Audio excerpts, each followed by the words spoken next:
Of all the subjects we've covered so far and are about to cover, none is more important than covering the disciplines for success. What's at the core of achieving the good life? The major key to the good life. The major key is not in learning how to set goals. It is not in learning how to better manage your time. It is not in mastering the attributes of leadership. Every day in 1,000 different ways, we are trying to improve ourselves by learning how to do things. We spend a lifetime gathering knowledge in classrooms, in textbooks, in experiences. Now, if knowledge is power, if knowledge is the forerunner to success, then why do we fall short of our objectives? Why, in spite of all our knowledge and in spite of our collective experiences, do we find ourselves aimlessly wandering, settling for a life of existence rather than a life of substance? There may be many answers to this question. Your answers may be different than your associates or your spouses or your friends. While there may be many answers to this question, the fundamental answer is the absence of discipline. Applying all that we know. That's the key word, discipline. Self-discipline. We might add one more word here, consistent. Consistent self-discipline. It doesn't really matter how smart you are or how much you know if you don't use it. It doesn't really matter that you graduated magna cum laude if you're stuck in a low-paying job. It doesn't really matter if you attended every seminar that comes to town if you don't apply what you've learned. Better than knowledge is applied knowledge. And once we've applied our knowledge, we must study the results of that process. Apply our knowledge, study the results. Refine our approach. Finally, by trying and observing and refining and trying again, our knowledge will inevitably produce worthy results, admirable results. And with the joy and results of our efforts, we continue to apply, to learn, to observe, to fuel our ambition with the positive reinforcement of continued progress. Pretty soon, we'll find that we're swept into a spiral of achievement, a vertical rise to success. And the ecstasy of that total experience makes for a life of triumph over tragedy, dullness, and mediocrity. But for this whole process to work for us, we must first master the art of discipline, self-discipline, consistent self-discipline. It takes consistent self-discipline to master the art of setting goals, to master the art of time management, to master the art of leadership, to master the art of parenting and relationships. If we don't make consistent self-discipline part of our daily lives, the results we seek will be sporadic and elusive. It takes a consistent effort to truly manage our valuable time, or we'll be consistently frustrated. Our time will be eaten up by others whose demands are stronger than our own. It takes discipline to conquer the nagging voices in our minds, the fear of failure, the fear of success, the fear of poverty, the fear of a broken heart. It takes discipline to keep trying when that nagging voice within us brings up the possibility of failure. It takes discipline to admit our errors and recognize our limitations. The voice of the human ego speaks to all of us. Sometimes the voice of ego says that we should magnify our value beyond our results. It leads us to exaggerate, to not be totally honest. It takes discipline to be totally honest, both with ourselves and with others. Be certain of one thing: every exaggeration of the truth, once detected by others, destroys our credibility and makes all that we say and do suspect.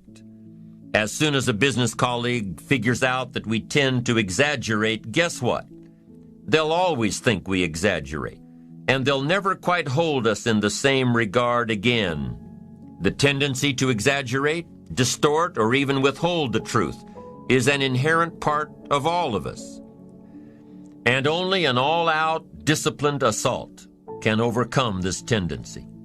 It takes discipline to change a habit, because habits are formed a little bit each day, every day, every day.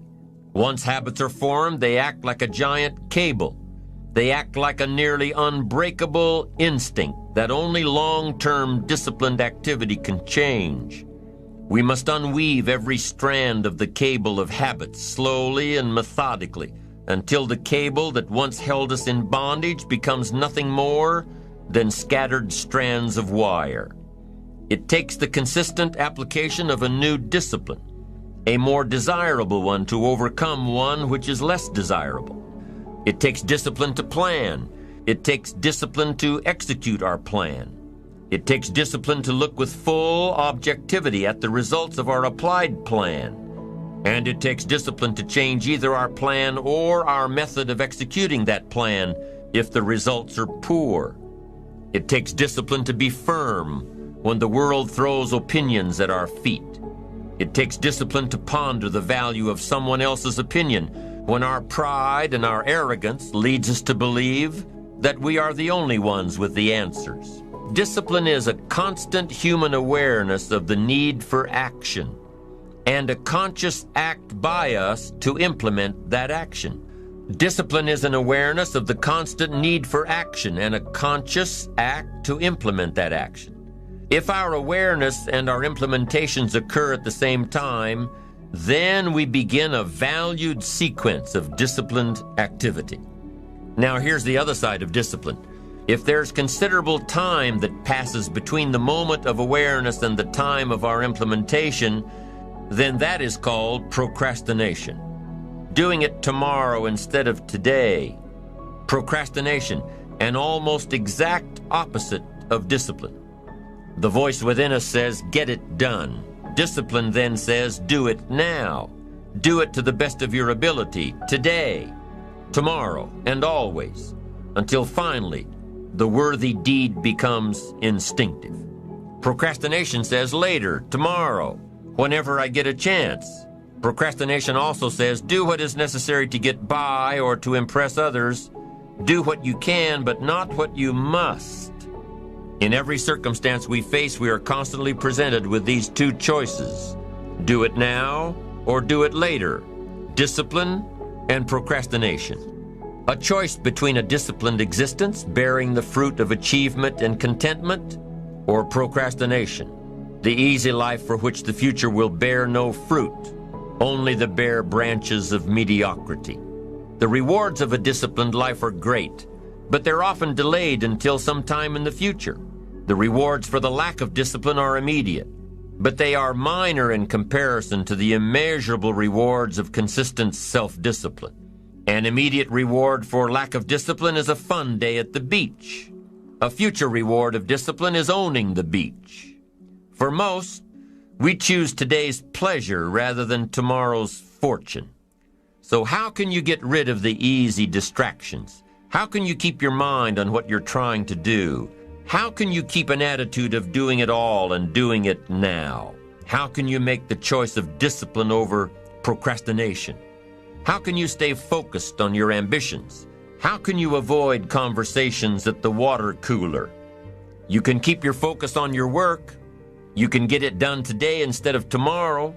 You've got to really work on your consistent self-discipline on a daily basis, or you'll find yourself distracted. Distracted by negative thoughts, distracted by negative people, distracted by water cooler chatter, and pretty soon, depending on the type of people you've associated with, distracted by your doubts within yourself. Never underestimate the power of influence and associations, and never underestimate the power of your own consistent self-discipline. Now let's take a closer look at discipline. True discipline is not the easiest option. Most people would rather sleep until 10 o'clock than get up at 6. It's easier to go to bed late, sleep late, show up late, leave early.